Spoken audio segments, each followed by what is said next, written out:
First things first, I'm the realest. Drop this and let the whole world feel it. My anaconda don't want none if you ain't got buns. I find that very offensive. So, you do now. it's come The to anaconda or the buns, which one? Both of them. It's like so crazy at the moment. Have you noticed how many people are actually getting butt implants? Well, not around us, but Nicki Minaj, Khloe Kardashian. What do you mean not around us? How do you know? Maybe I'm talking from personal experience. I found in America, in South America, in Brazil, everyone looked like they had butt implants, but maybe they were real. In Miami, everyone's obsessed with, well, they will have the breast implants and they have the butt implants. Yeah, I don't know how I feel about that. Is that weird? Is that because we're in Australia? Is this a weird? Is it a weird concept? Just let me know.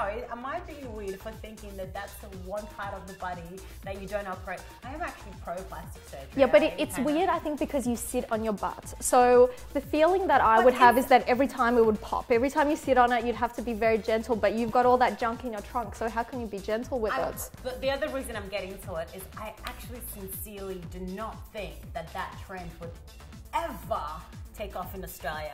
I just can't imagine it. I don't think it would either. Ever. I don't think it would either. Like for a woman, for me to imagine somebody in Australia, like around us going, oh, hi guys, I'm going to go get my butt bigger.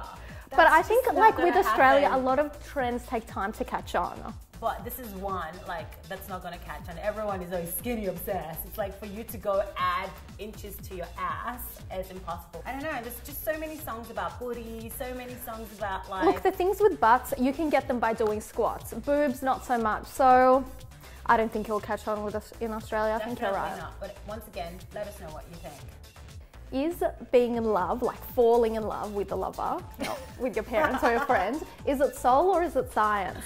Because there is a study that actually I recently read, and it's such a weirdo. She reads stories about I'm interested in this stuff. You'll find it interesting, and it says that when you share a number of orgasms with somebody, that you actually fall in love. There's a chemical in your brain that makes you fall in love. What do you think?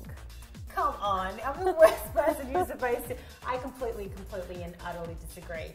I feel that orgasms they can't tell you if you are in love with somebody or not. Well, they don't secretly tell you, but do they make you feel like you're in love? No, they make you feel like you're in love. I actually think that the worst thing, the more orgasms you have, the more confused you become. So it does confuse something. Somebody that you naturally, maybe if you never slept with them, you wouldn't be in love with, but when you're physically with a person, the more and more you're with them, it does create a chemical in your brain. Okay, we've talked about this before, and I've said it. I think I read somewhere, I can't specify where, but love, I feel, or a relationship or something, is defined by three main components, and they are the passion, intimacy, and being able to commit to each other. Okay, so it's more of a science still. You still believe it's a science. But if we are going to crystallize it down to like the amount of orgasms, first-hand experience has nothing to do with falling in love. Someone's having a lot of orgasms.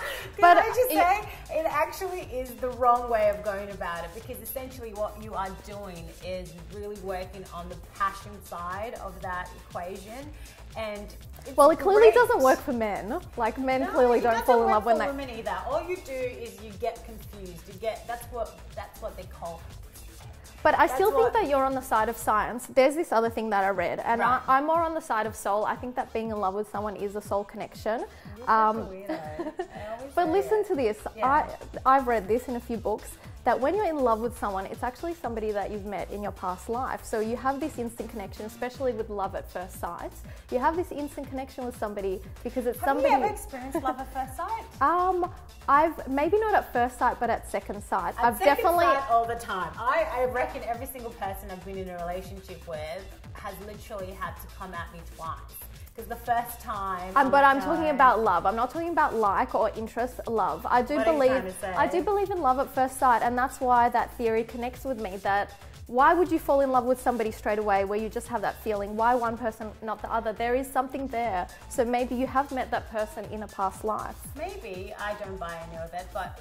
So you're not for soul? I think you're for science and I'm for soul. I'm for science, but I'm for the science of orgasms, and the amount of orgasms you're having does not imply you being in love or anything like that. I actually it just says you have a great physical connection, but doesn't mean that you are connected at any level. But as always, let us know.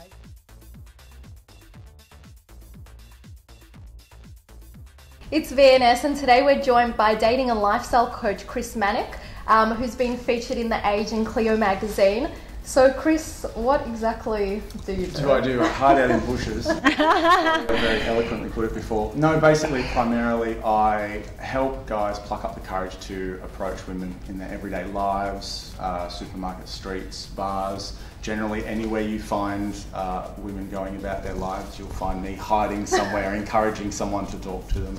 Right, that's why I said you hide in bushes, because one of the examples that I found out about is you would tape a microphone to somebody and you send them off on the merry way, and you are either hiding in a bush somewhere or you're sitting at a cafe table somewhere behind them or in front of them, so you can notice the whole thing. Watch it unfold. Are you in their ear with a microphone, or do you prepare them beforehand? I have looked into that, perhaps for the future, but I mean, I don't really want to set up a situation where I'm telling them what to do. I want to find it within themselves to be able to do it themselves. So primarily, I'm just the motivator. What would be the 3 key tips that you give to men when approaching women? Well, you've got to approach men, you know. Thank you. After you approach, what's the second tip? You've got to just, I think, chit chat. I think guys try and overcomplicate it so much, and there's this thing that you can't be like every other guy and you've got to be something interesting. Most of my conversation when I approach and talk to someone, it's nothing special. It's just asking how they are, asking how their day are, acknowledging something about their attire. This would be like reason for me to come and talk to you.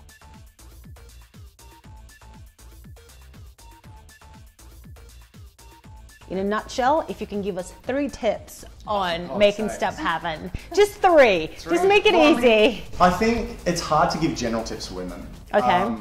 It's hard to give general tips for everyone. You know, everyone's got their own issues going on. But I think, 3 things that I see quite a lot of in women. One is like the attitude. There's a lot of attitude there that dating sucks, men just want sex, men suck, all that, and it's just... Negative attitude. It's a really negative attitude. Okay, tip 2. Be to work on a life of your own. Right. I find that a lot of girls, you know, and this is quite a general thing. I'm not, you know, I sort of just their life consists of really nothing more than waiting for a man. Ooh, I find that really offensive. I don't. What's the last thing? What's the final tip? Persist.